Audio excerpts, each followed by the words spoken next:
Bueno, queridos conspiradores, yo creo que valdría la pena que un año de estos analizáramos para lo que para mí significó uno de los orígenes del atraso mexicano, uno de los orígenes de la miseria y de la pobreza en nuestro país, que fue la marea humana que empezamos a vivir a partir de la segunda mitad del siglo XX. La marea humana, esta explosión demográfica que impidió que pudiéramos tener puestos de trabajo ya desde agua, camas de hospital, y que este estallido demográfico acabó en buena parte con la prosperidad de México. Una marea humana que en los años 50 se antojaba necesaria, porque yo todavía me recuerdo de una frase atribuida a Salvador Novo que decía 20 millones de mexicanos no pueden equivocarse en relación a alguna actitud social que se dio en esa época, y me quedé impresionado. Éramos 20 millones, 25 millones en los años 50,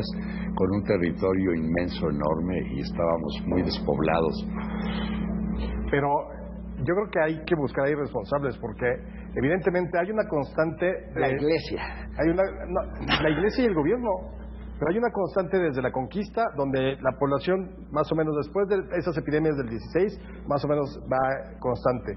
Pero exactamente, yo creo que tiene que ver con el sistema político que no previó 17,000 cosas. El crecimiento urbano, las ciudades, los recursos. No, vamos a entrar. Más los curas diciendo desde los púlpitos: tengan todos los hijos que Dios les mande, sí, aunque no les tengan para comer. Yo creo que sí. Bueno, perdón, esta vez le arrebato sus 5 minutos de odio a la Iglesia. Me los perjudico. Pero tienes razón, la gente que usaba preservativos o anticonceptivos era excomulgada automáticamente por la Iglesia. Pero además también decía, ¿no?, que no se preocupen porque cada niño viene con la torta debajo del brazo. Ajá. Llegó el niño, pero nunca llegó la torta. Llegaron las tortas. Entonces yo creo que ese es el tema, ¿verdad? Hablemos de la explosión demográfica. Venga, salud.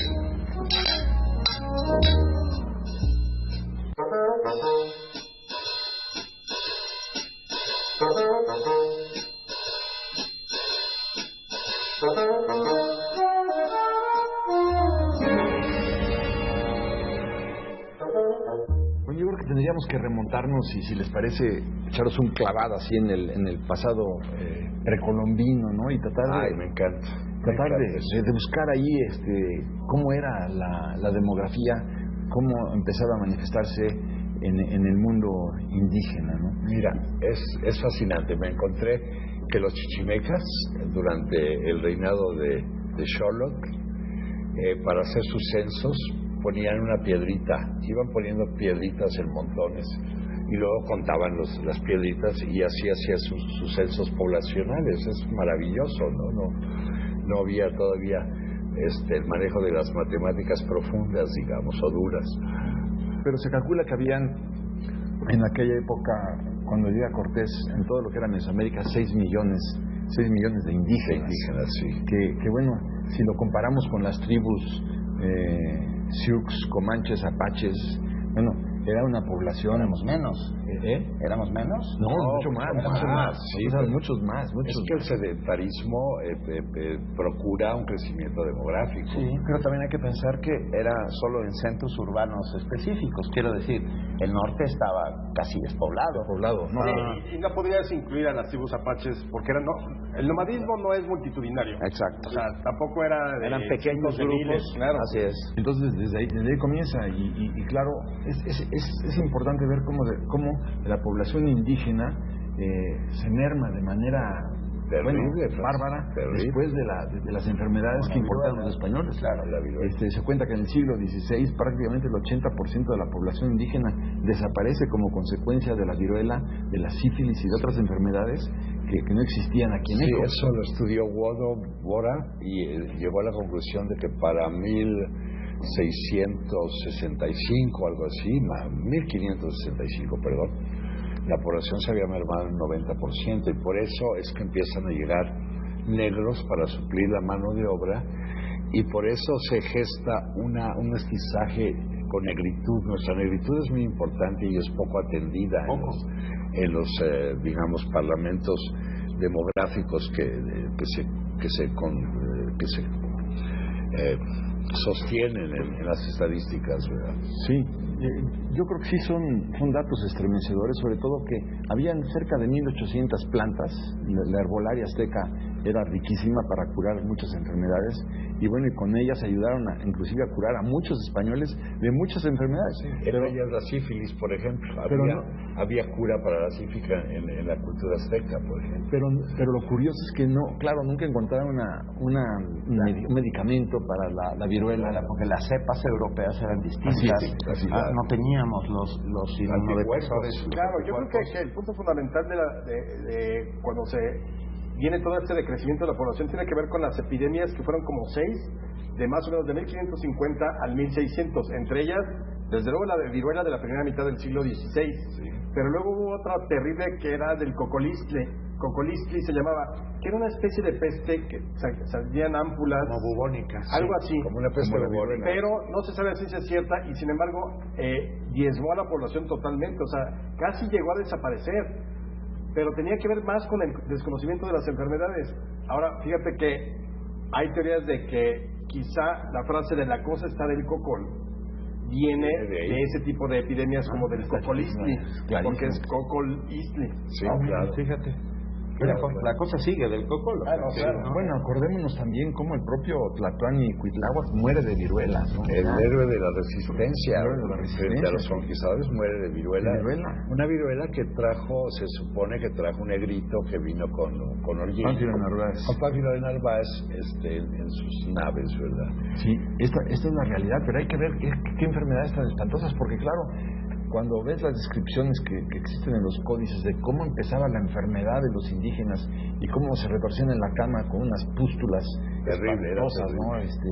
Llenas de pus, unas fiebres tremendas hasta que perdían la vida, y claro, se encierran en sus casas, y al encerrarse en sus casas la contaminación todavía es peor, ¿no? Claro. Porque no querían salir, claro que entiendes que no querían salir, pero al no salir también se contagiaban. Hay descripciones en Fray Bernardino Sahagún aterrorizantes de los efectos de esta viruela y de estas pestes, pero vuelvo a lo de la negritud. Es interesante advertir que en nuestra concepción étnica, ¿verdad? En nuestra composición étnica tenemos un alto porcentaje de sangre negra. Un tercio, por lo menos. Sí, cuando menos. Y nadie lo dice, y nadie parece... Se soslaya. Se llama nuestra tercera raíz. Exactamente. La cual está completamente ahí sobajada. Pero espera, a partir de que Beltrán trabajó mucho sobre la negritud del México. A partir de que la colonia se establece y que empiezan a crecer todos los centros urbanos, pues con la pena, pero como conejos. O sea,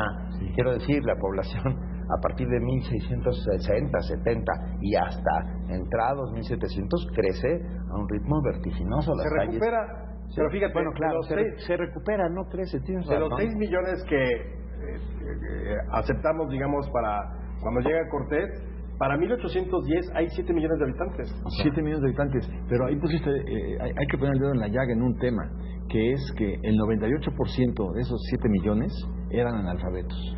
No, claro, y van a seguir siendo...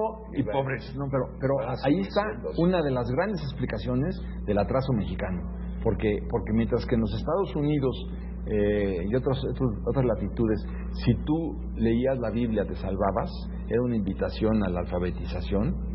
Aquí no, aquí cuando llegue Iturbide al poder en 1821, 98% de esos 7 millones no saben ni leer ni escribir. Hay que ver lo que es un país tan enorme como era cuando la gente es absolutamente ignorante.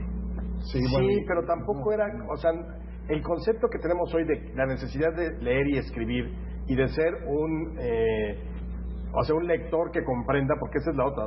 Puedes leer, como la mayoría de nuestros políticos que saben leer, pero no entienden. Son analfabetos funcionales. Exactamente. Sí, muchos ni leen. Pero no existe ese concepto de la necesidad de leer y escribir.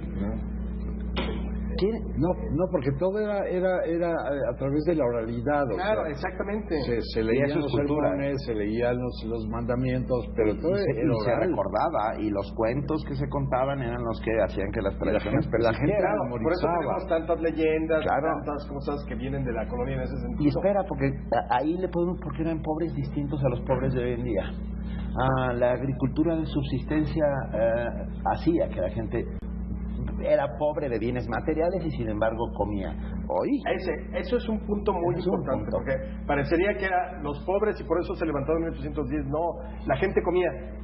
Había para comer. La milpa, las parcelas comunitarias, las chinampas, la agricultura mesoamericana de terrazas, que era propiedad comunal antes de incluso de los ejidos, hacía que la gente no muriera de hambre. Bueno, pero Pero hoy sí mueren. Lo que quiero decir es que todo eso desapareció. la evolución social, cultural, educativa de un país, pues va a depender del número de analfabetos que tengas. Claro. Entonces, esta parte y de la distribución de la riqueza y de la comida. Hoy seguimos teniendo más de 5 millones de analfabetas. Hoy en el año 2016, 5 millones de analfabetas. Eso es imperdonable. Yo creo que la idea es que tratar de comprender esas épocas de acuerdo a sus propias circunstancias. Porque igual, ¿por qué si tenías 4.400.000 kilómetros cuadrados de territorio de la Nueva España, no hiciste una política colonizadora desde entonces? Porque no importaba. No, porque realmente la parte más rica, o sea, nadie pensaba en que en Texas habría petróleo, porque del petróleo eso es hasta 1900 cuando empieza formalmente la explotación del petróleo en México. Sí. Pero los centros importantes y lo que era el camino de tierra adentro venía por los centros urbanos que las autoridades españolas consideraban era lo que podía ayudar a las finanzas de la Nueva España. O sea, que era la parte de la minería y luego la parte agrícola muy importante del Bajío y del centro del país. El granero de la nación. El camino real de tierra adentro empezaba muy cerca de aquí y terminaba arriba de claro. Por ahí Santa Fe. Pero hay que ver también, en 1803, y lo dice Humboldt, habían en Texas, en todo el territorio, bueno, del departamento de Texas, habían 3,000 personas. Fíjate, eran cálculos aproximados. Como el estado hoy tiene 400,000 kilómetros cuadrados. Exacto. Pues imagínate, o sea, tú podías poner tu casa y como 800,000 kilómetros a la redonda no había nada. No había nadie. Otro censo importante lo hace Lucas Alamán. Mira. En 1831 y ya empieza a dársele un rango de ciencia a las estadísticas demográficas y así fue avanzando. Luego ya hasta 1882 Manuel González, presidente compadre de Porfirio Díaz, crea la Dirección General de Estadísticas. Fíjate qué importante, qué paso tan importante para empezar a contabilizar la población del país. Y a partir de 1900, que esto es lo más importante, hasta hoy se empiezan a hacer los censos cada 10 años para determinar el crecimiento demográfico. Sí, pero hay que ver también cómo se disminuye la población a raíz de las guerras. Bueno, la guerra de independencia produce también muchos muertos. Pero lo de la revolución sí está, digamos, ¿no? Documentado. No, y también la independencia más o menos son 500,000 personas las que mueren. O sea, tienes 7 millones cuando empieza la independencia, terminas como con 6.500.000 aproximadamente. Hizo así. En 1821. Sí. Igual en la revolución, en 1910 había 15 millones de mexicanos, 7.5 hombres y 7.3 mujeres. Y después de la revolución bajó a 14 punto algo, fueron 900,000. Pero no todos fueron muertos de la guerra. No. Porque hubo la influencia española. Sí, claro. Yo pondría en duda mucho que las guerras hayan sido factores determinantes en diezmar a la población. Realmente, la guerra de los pasteles, que fue un bloqueo y que se quedó en Veracruz, prácticamente, claro, en todos hubo víctimas, eso no hay que decirlo y no se desdeña.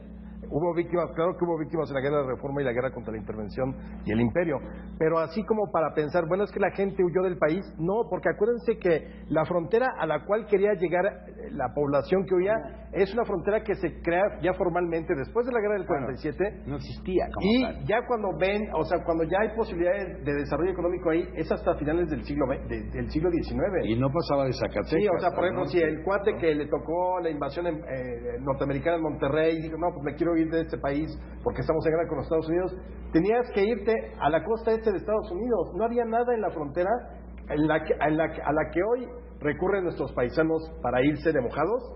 Esa frontera o esas ciudades fronterizas no existía.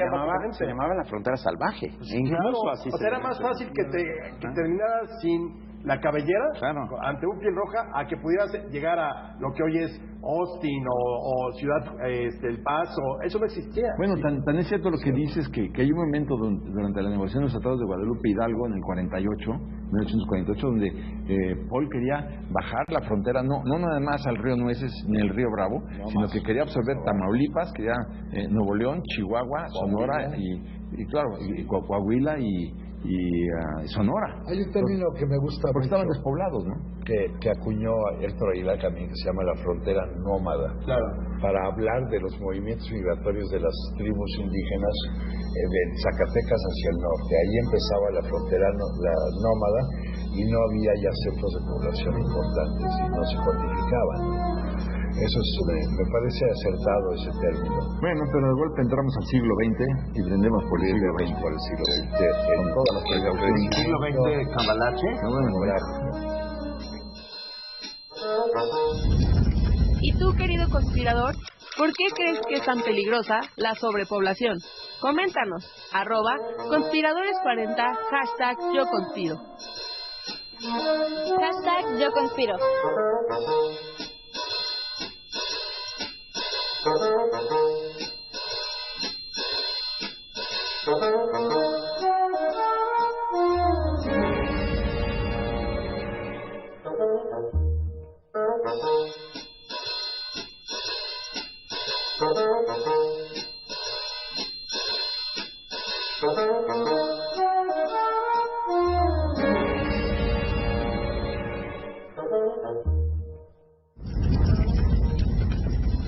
¿Y tú, querido conspirador, por qué crees que es tan peligrosa la sobrepoblación? Coméntanos, @conspiradores40, #yo conspiro. Yo conspiro. Yo creo que, no sé, me viene a la mente recordar un pasaje de la historia de México cuando el presidente Polk recibe una invitación de Miguel Lerdo de Tejada donde le dice que se anexara todo México en 1848. La moción se llamaba All Mexico. Y dice el presidente Polk, no me puedo anexar todo México porque en México hay 6 millones de indígenas. Estaban hablando de 1848. ¿Qué voy a hacer con ellos? Y 6 millones de indígenas son plomo en las alas del águila blanca norteamericana. Entonces es racista.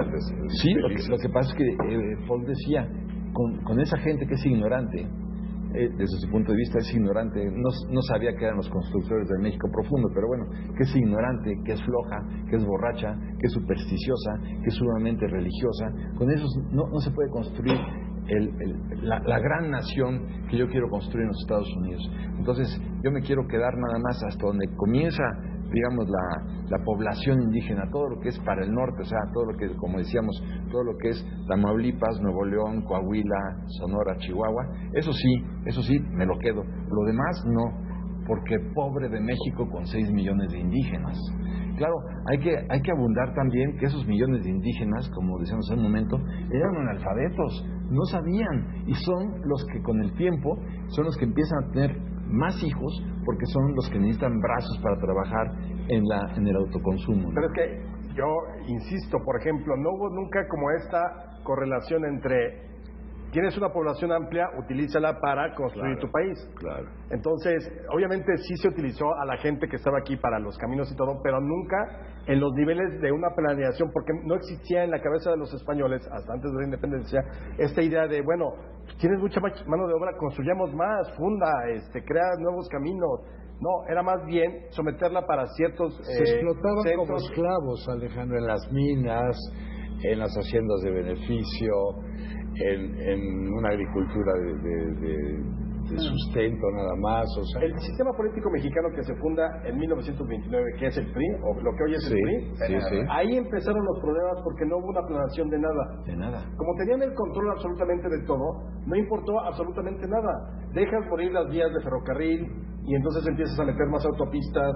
Las ciudades empiezan a crecer de una manera desproporcionada. Y anárquica. Exactamente, ese es el problema.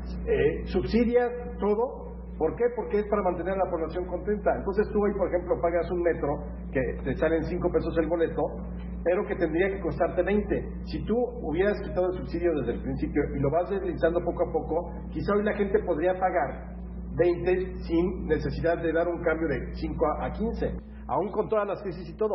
El agua que traen a la Ciudad de México, o sea, es costosísima. Es costosísima y la pagas en nada. Pero No vamos pagas a concentrarnos en los crecimientos demográficos. ¿Por qué empieza a crecer la población? Porque la medicina avanza y desciende la tasa de mortalidad. O sea, en 1910, de cada 3 niños, uno moría. Ya para los años 50, 60, la tasa de mortalidad bajó muchísimo y sobrevivían, de cada 100 sobrevivían 98.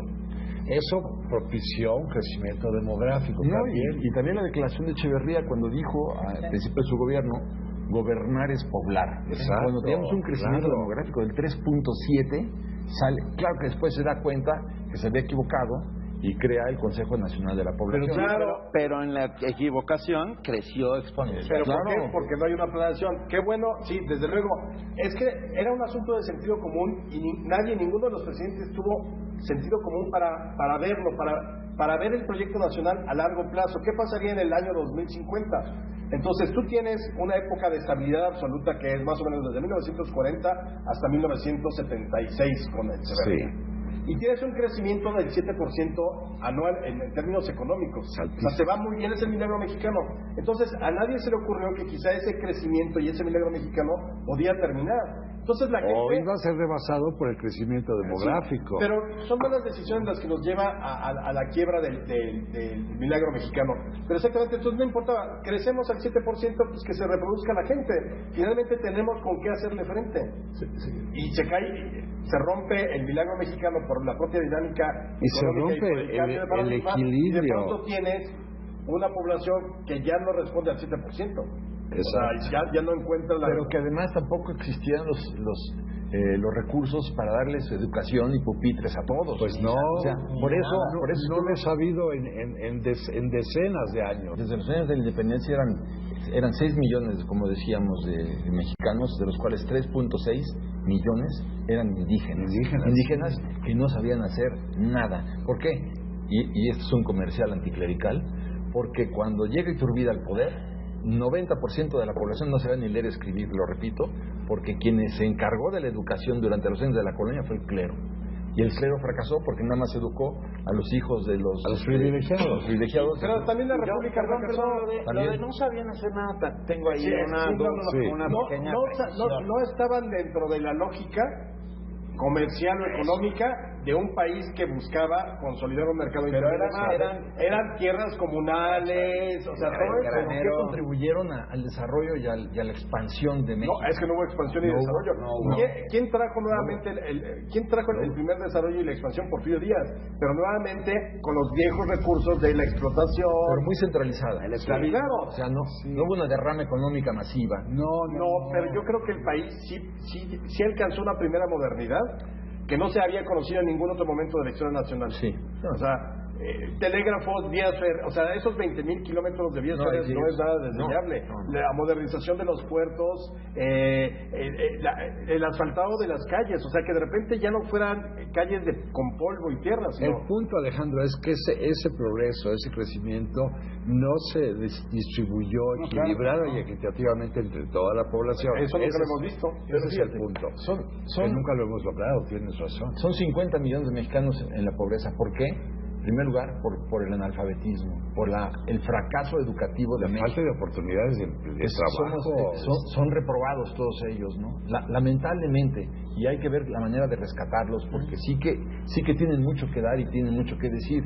Pero bueno, después tuvimos el gobierno de un solo hombre que desde el gobierno de Obregón para acá no existió un parlamento, un congreso, ni una cámara de diputados, que si bien existía, nada más era en el papel. Y entonces yo digo, ¿cuáles son los orígenes de todo esto? A ver, ¿tú con qué te quedas, Alex? Híjole, yo creo que verdaderamente, afortunadamente se detuvo la explosión demográfica que vivíamos de los 70. Pero yo creo que exactamente eso ni siquiera está dentro de una planeación demográfica.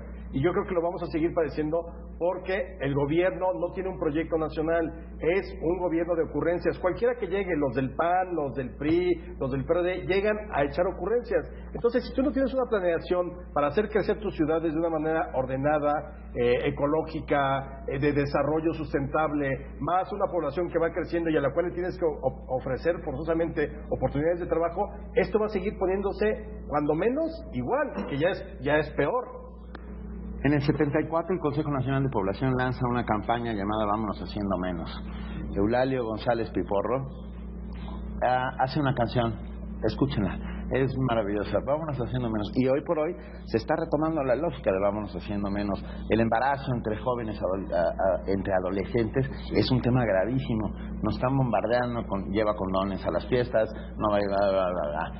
Creo que tenemos un enorme y maravilloso país que, como no empecemos entre todos a cuidarlo, nos vamos a quedar sin nada. En ese sentido hemos tenido un enemigo muy poderoso, que es la Iglesia Católica, que se ha opuesto rotundamente a los métodos de anticonceptivos, al control de la natalidad, y que no le interesa que haya millones de pobres en el mundo porque esos son sus clientes. Pero yo creo que eso ya está rebasado.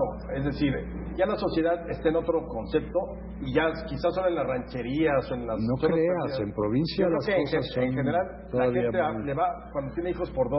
Antes era de 4 para arriba. Sí, yo creo que lo que necesitamos también es un estadista, no un bombero que venga a apagar incendios, sino un estadista que pueda hacer una planeación, un gabinete a largo plazo, inteligente, y que diga, sensato, y que no llegue cada gobierno, cada nueva administración federal a reinventar México, sino que tengamos ya, digamos, un catálogo de objetivos, estos objetivos ejecutarlos, porque si no, pues no podemos estar desmantelando cada 6 años todo lo que se hizo anteriormente, porque entonces no llegamos a nada. Bueno, pero ojalá que... Bueno, ya la moraleja es, los niños no traen torta bajo el brazo. No traen. Y la familia pequeña vive mucho mejor.